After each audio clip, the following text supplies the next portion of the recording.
I've made studios in motel rooms. I had a dude like set up his computer, take the mattress and make like a sound booth. Yep. Yeah. And Done that. my best record was done in my back room. We had a house in Mississippi. It set on bricks, so the water could go underneath in the frequent flood zone. Mississippi. And Cool. And I had a preacher mic with a dirty sock on it. Oh, you didn't I didn't have a pea popper. There was a sock laying over in the corner. I put it on there, and I could tell when I was getting too close to the mic because I could smell the sock. And I wrote Because I Got High with the preacher mic, a dirty sock, and I got the best technology now, and I can't sell with that dirty sock mic. What I did with that mic and the dirty sock. I need to go get me another mic. You can borrow my socks if you like. I mean, I want to be a contributor. I want to smell my own. I don't want to smell yours.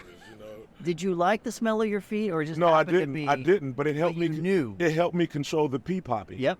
Because if I was too close, I could smell that sock. I get back.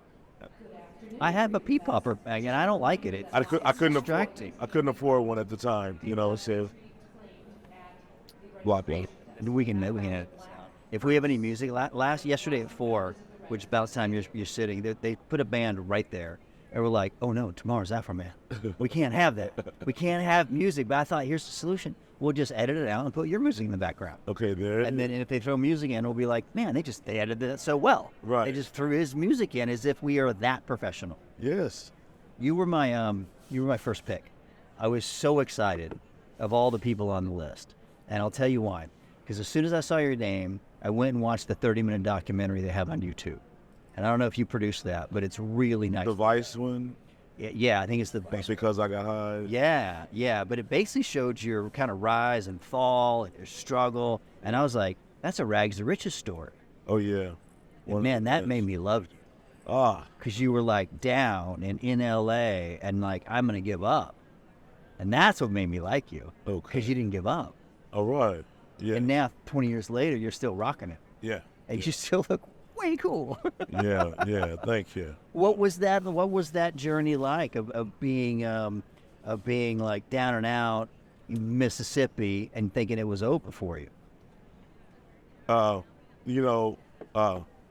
got a statement I made. Now, I wrote this one. The guy says, "Give me liberty or give me death," or I got a quote. Here's one of my quotes: "The lowest low make the highest high." If you think about a movie always takes you low. Yeah. And then they give you that good ending. Jesus, they crucified him on the cross, but then he ascended to heaven. Now there's a building on every corner worshiping him because he had the lowest low, he got the highest high. So, I scraped the bottom, but that only made the story sweeter. So like if you have bad luck in life, if you keep going, the victory is just going to be that much more sweeter.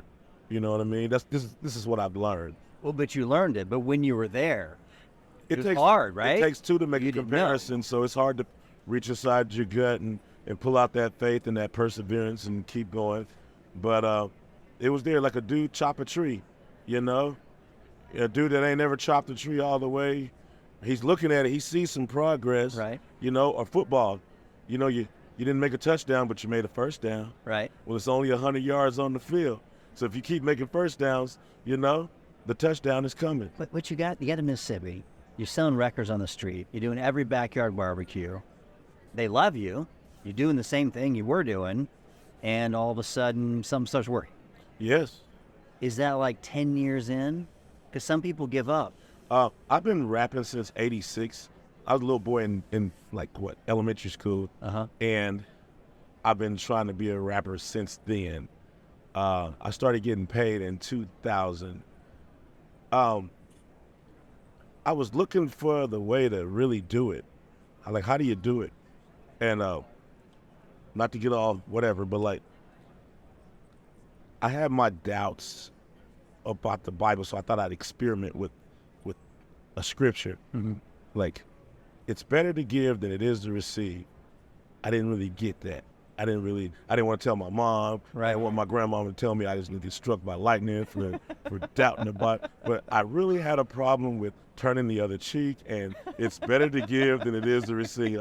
Somebody need to explain something now. So I thought I'd just experiment. Like, how is that? So once I prove it wrong, like, I ain't gonna say nothing. I'm not gonna hoop and holler. I'm like, okay. So it's better to give it. So I'm selling my CDs. I'm trying.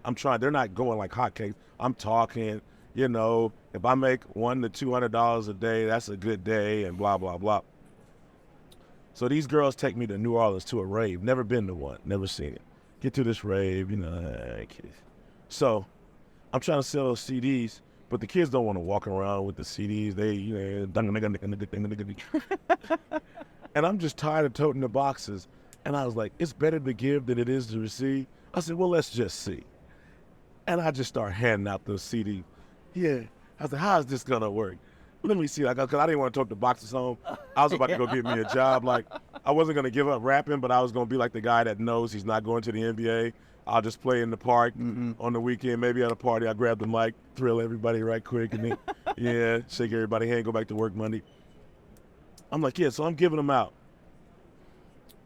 They can't smoke in that building. They're popping pills or whatever they're doing in there, but they can't smoke. So they go back to their cars, and they're popping those CDs in their cars when they're smoking the joints, and they're laughing. And then they're coming back in the place. They're all over me. You know, High five. This is great. I ain't got no money, but okay. I'm getting this. Free beers are showing up, you know, blunts and everything. Okay, great. They go home. This is what I don't know. I go back to Mississippi, lay on the floor, on my mattress on the floor. I'm just, you know, whatever, beat from the whole thing.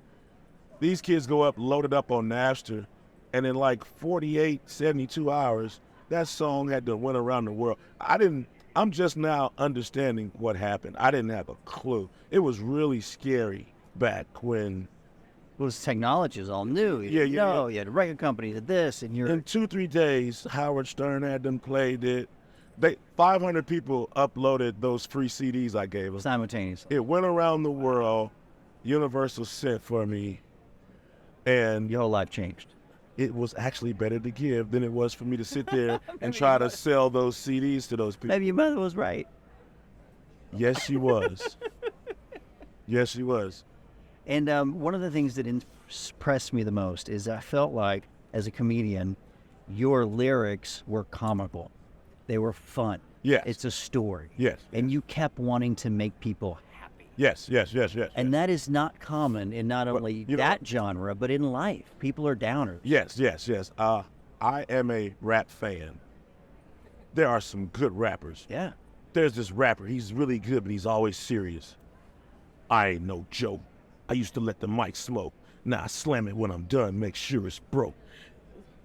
Thinking of a master plan. This ain't nothing but sweat inside my hand. I dig into my pocket, all my money spent. I dig deeper, still coming up with lint. So I start. But he's always mad when, and even though he's a better rapper, I had more fun with the 2 Live crew. Right? Hey, me so horny.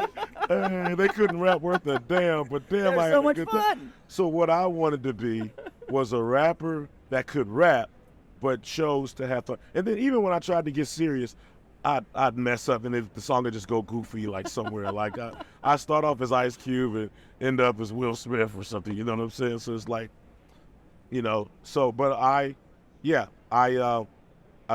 wanted to be a good rapping funny dude. You blended a good stand-up comedy premise with a song. Like, I was thinking about it. I wonder if I could just send you my best jokes and we could I turn it got into you. a rap song. Yes, sir. 50-50. We can do all day long. Because, you know, we as comedians, you write these great jokes. You're like, but, you know, it does on stage and it's set up. You never have a song behind it. Is curse words allowed on this program? Hell yeah, curse words are allowed. We're going to split looked in at- a second. I was No rules. thinking about Andrew Dice Clay. Shout out to Andrew Dice Clay. Very funny. I was thinking if his jokes were a song,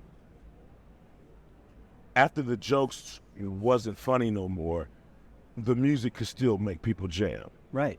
So like I made Crazy Rap. I don't know if you ever heard that. Crazy rap. Crazy Rap. It's a funny. It's like my best jokes that I turned into rap. Okay. songs. I made it, and it's funny. And what I thought was, after you're through laughing, if I make the music real good, you'll still want to dance, even when the joke ain't funny no more. You know what I'm saying? You heard the joke. Yeah, you're like, right, okay, I got to get it. But my joke and my song lives on. And if I'm around people that heard the joke and it's not funny, then it's not funny for me neither. But if I'm around some dude that never heard it for the first time in his life and he starts laughing, I start laughing with him. Yeah. The joke's microwave. It's funny all over again. You know what I'm saying? Well, people still listen to Richard Pryor, and we've heard all those jokes, Right. and they're still great. Right. Some of the best stand-ups you can watch over and over. Right. But most movies and film and TV's not. But see, music, you got a secret sauce. Yes. Because that hook, If it sounds them good, coming back. Yeah. After the laugh is gone, they'll still dance. are you still writing comedy music? Yes, I am, man. You know what? I don't want to write another sad song. You know, every time I sing Because I Got High, it reminds me of all of those good occasions, and I start laughing all over. Yeah. So it's like if I wrote a really sad song that really depressed me, every time I sing it, it'll take me through that other. I could wind up committing. Afroman committed suicide in this hotel room today. Overdose of fentanyl, heroin, and everything else. Gee I whiz. don't think you could write it after you're dead, though. You'd have to pre-write it. Well, if I keep singing and depressing Then myself, you're going to get depressed. yes. But when I sing Because I Got High, I laugh. Not only do I make other people laugh, I make myself laugh, and we lift each other up. Well, that's So the- I'd rather be uplifted than depressed, you know. That's a good message. The thing I saw in the documentary was you're just laughing between takes. You just seem like a genuinely happy guy. Even when you were flat busted, you were a genuinely happy guy. Even when you're rich, you're a genuinely happy guy. But I love your closet. Thank Your you. closet. Hey, all right. I'm like, I really want dress out. So when I was in high school, I used to buy all these fancy tuxedos. Yes. The used tuxedo shop. Yes. And I looked like I was right off Dean Martin. Right on. They're like, what are you doing? I'm like, this is $62. Don't laugh. It was Right on. fantastic. Amen. This, because you got the shoes. You got, what do you call this, bong? This is a hemp. This is a coronavirus-proof hemp cup. Hemp cup. Yes, sir. Coronavirus hemp cup. A coronavirus-proof. Proof. Oh, so it can't. Are these Dream? What kind of marijuana you got in there? Available. Oh, this is the advertising part. These are contributions to the Afroman campaign. Okay. So I was just happy for the contributions, be they whatever. Well, no, because after I watched the documentary, I went and found something I bought in California years ago, and it was like Blue Dream. Yes. And so I really hadn't got high in years, but you inspired me Okay. in a good way All right. to check it out, and it was fun. All right. All right. It was fun. Yeah. And I was like, I want some of that. What's he got? Because he must have the good stuff. Because this is your brand. If you can't get the good stuff with Afroman, you can't get it at all. Well, you know what? Ice-T said I was in Denny's, and people were like, Ice-T, you're in Denny's. What are you doing in Denny's? He was like, I didn't know Gucci opened up a restaurant. You know what I'm saying? Man's got to eat. Yeah, so, I got this thing, and I say, either you got weed or you don't. I can want shrimp scampi and lamb chops, but everything's closed, and that McDonald's light is shining real bright. You know what I'm saying? So what's it gonna be, buddy? So this is some. I move around. I can't take weed with me. Got to get on planes. Got to do this. Got to do that. So when I get to a town, I'm happy for whatever Where the local I weed get. is. Whatever I get, I don't have no weed. I'm happy about getting some. What's so ironic about, especially your hit song, I know you've got a lot of other songs, but the message is, if you smoke too much weed, you ain't gonna get shit done. Yet you've got Yes. stuff done in your life. You Yeah. had hit records, you're doing stuff, you're making money. Right. Like, it's an irony that, like, now you're successful from a song about fucking off. Right. What I had to learn how to do was hit it and still take care of business. Take care of business. And then here's another thing I feel. When you smoke a joint, it should be a semi-special occasion. Like, you shouldn't just sit around all day long and just bam, bam, bam, bam. I mean, each man speaks for himself. Some people claim they need to do that, and I'm gonna respect their statement. Sure. But for me personally, now it's like, I've been going a lot of days without smoking it. If I get angry, before I go shoot up Walmart and go viral, doing something dumb. It's probably best. Yeah, I'll go ahead and light up. Yeah. Let's not no do problem. that. No, let's not do that. We can do that later, but no, first, no. let's do a joint. Do a joint. Then And the then you joint, may right, change your mind. right. This is good. Then there's like an old time friend, old time music, old time conversations. This is a special occasion. We're not gonna do this every day, so that's a good time to smoke and have a drink. I feel that way I don't. about whiskey. I stop drinking every day. Like I'm not gonna just be around strangers just drunk every day. No, I'm gonna drink when my childhood friends or teenage friends come over. I'm gonna drink so much. I'm gonna drink a 40 ounce of one brand. I'm gonna drink it slow. I'm gonna play some music, and then that's just gonna be the end of that. You shouldn't do nothing too much. Well, that's the irony is you have to have some moderation or you couldn't get up and do what you do. Right. Successful people running businesses. But I think that's so cute about the fact that we do that. You wrote for me. Yes. Were you nervous about signing your name? Because you have a fabulous signature. Thank you. It's very large. Thank you. Do you know what that means? Larger the signature, larger the aura, the persona, the image. I didn't know where that was going on. The jokes. Yes, sir. Yes, sir. You just make a penis joke. I'm glad you're a comedian. I was like, oh my God, I hope you don't get it. Why would I get offended? I don't know. Everybody's so whatever these Oh, days. dude, I'm a comic. I see. That's offend good. me. That's good. Not offend me, but no, I can't tell your penis size from your handwriting. But if I could write a book about that, the women would buy. I'd a few of the men probably. Shoot. You know what? I'm going to make it up. We should write a song about that. How to tell penis size from my wife. It's all bullshit, but it'll sell. No. It's good. The thing is, healthy ego means you should look at me. I take myself seriously. I deserve the spotlight. You have done that forever, but most people can't. Most people sit on the sidelines and observe life, and you're like, yeah, I'm worthy. So it's good. It's part of good self-esteem. Well, I feel like, you know what? I think I'm at a good place. Like, whatever.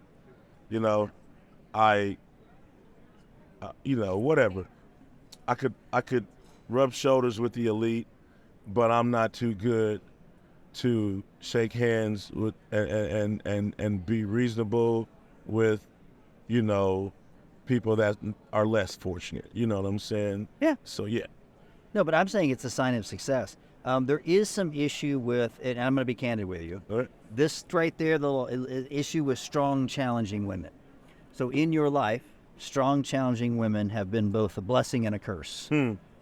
Because I think if you're still attracted to them and they're really challenging, you want them more, so you chase them.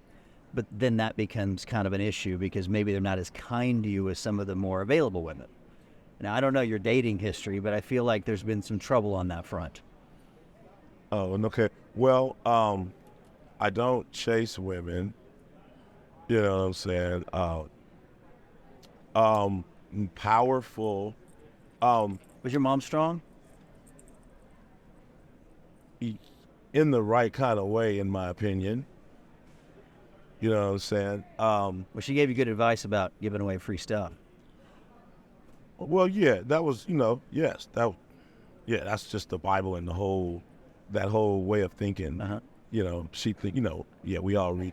Are you married now? I'm not. You're not married. No, sir. But I think that you would like strong, challenging, smart women. I think that would attract you. I think you'd dig that. Well, it depends on because I'm high. I have a lack of energy. I don't want no strong, challenging nothing. Yeah. I think I want the opposite. Not weak, but really nice. I mean, really nice. One that'll hang out and not cause problems. Yes, I'm with you on that one. I kind of feel that way too. Yeah. You're smart. You're analytical. I don't think you trust everyone you're around. I think you're selective. You got a whole posse here, but I think you're very selective with who you get close to. Everybody got to be. Well, not everybody chooses to be, though. Well, you're smart that you are that way. So that was the handwriting is saying that. So, yeah, when I was 14, I started learning handwriting analysis as a way to understand myself. Okay. And the teacher that taught me is like, hey, man, if you want to raise your self-esteem, look at this when you're handwriting, you start doing this. So he taught me some hypnosis, some meditation techniques, and the handwriting. And so as I grew up, I would analyze everybody I dated, my teachers, and I began to think this is a really good way to get to know people. And then also, if there was flaws, I could see it in myself. And so for me, it's been one of those ways that I learned to connect with people. I wrote books about it. And then also, which is interesting, the handwriting says you can keep secrets. You're just so honest with me. I wouldn't expect that from the handwriting, that you have the ability to keep privacy. Is that true? Yes. Like if you talk to me and you want that to be confidential, then that's what it'll be. I love that. Yeah. You know what I mean? I don't like people that I talk to, and if it's not an interview I know about, they got a microphone going, videotaping me, and I don't know it, or, I tell them something and I start hearing it everywhere, and I'm like, that's what I get for opening my heart to that guy right there. So this and that. So of course, I don't want to. I've had that done to me, so I don't want to be that guy. If you tell me something, if I don't, whatever, if I feel, some kind of way, I'll pray to God about it. But I'm not, that your business is between you and God. You share it with me. It's not going nowhere. I like that. I think being secretive is an honest trait, where it's like, I can keep your confidence, but it's also, in a way, some people find it offensive because I'm not transparent. Like, I don't tell them everything. Like, if you ask me, I'll tell you. Right. But if I didn't ask, maybe it's best you not know. That's the way I perceive that. So I think it's a very positive trait. And it's one that in relationships serves you well, because you don't have to tell them the negative stuff if you don't want to. No? I go ahead and tell the truth. If I'm in a relationship I put it all on the table, because, like I said, I'm high, low energy. I don't want nobody storming in the house. You said this. And no, I told you everything from the gate. And blah, blah, blah. So no surprise. I don't like surprises. I don't like surprise. No, don't do that to me. So yeah, I don't give it. So I go ahead and tell, if a woman is becoming my companion, I tell her what she needs to know from the gate. I tell her the worst stuff. May I ask, is there something really bad that you could share publicly that you tell them? I'll tell you one of mine too. I'm ethically non-monogamous. You're what? I'm non-monogamous. I'm non-monogamous. I would like to have more than one girlfriend, and that freaks the shit out of them. Right? Yeah. Right on. Your turn.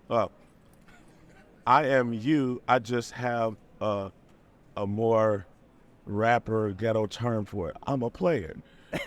You had so I'm like, okay. Some fancy word. Right. You seen Trading Places? I have. Remember Mortimer and Randolph? Uh-huh. Mortimer says, we are trying to explain to you what it is we do here. So Eddie Murphy was like, okay. So Randolph said, well, we collect everybody's money and we do this and do that, and the house gets paid regardless. And Eddie Murphy say, sound like to me, y'all a couple of bookies. And then Randolph pats me and goes, see, Mortimer, I told you he'd understand. Yeah. Hold up. So we're the same. I learned a new word today. Non-monogamy. It's ethical non-monogamy. Yes.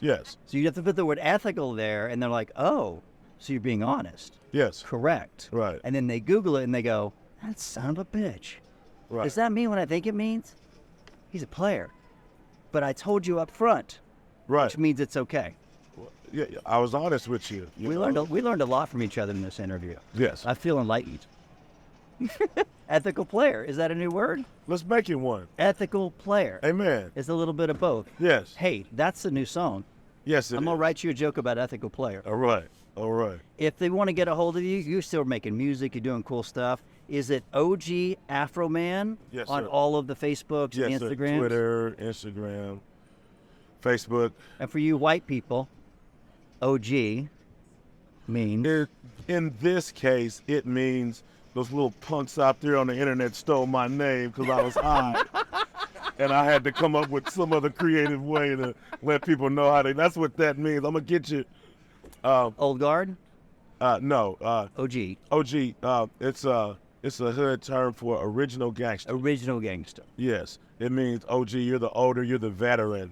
original gangsta Afroman. Yeah, the original guy. Okay. Yes. I want to make sure you translate for the white audience. So That- people that- in that- other countries, that- OG that- Afroman. That phrase has been watered down. Right. You know, over the years, like, but it's like, in other words, I'm the original Afro man. I'm the real one. There's not a second one. How could there be? You're so There's a million of them. Afromans are just rappers that think they're cool. No, just people that steal my name while I'm high and I don't know about. no. Back in the day. With the domain name. Yeah, like, I'm from the 80s, dude. I just threw my pager away the other day. You know what I'm saying? And these people are Afroman.com. They're all got my name. I had to have a press conference and be like, okay, somebody in Russia took Afroman, so now I'm OG Afro. A lot of celebrities, if you type up their name, they got to reword it. The real Right, Tom the real Cruise, guy. because some little punk is TomCruise.com and he stole it from some little kid came up to me. He said I bought Coke.com.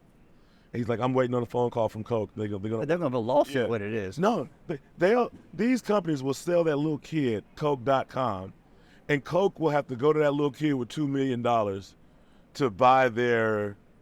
Somebody's going to give you a call soon, Afroman. It's been great, man. Thanks for coming. Yes, sir. You are Yes, sir. welcome anytime on this show. Beautiful. All right. Yes, sir. Yes, sir.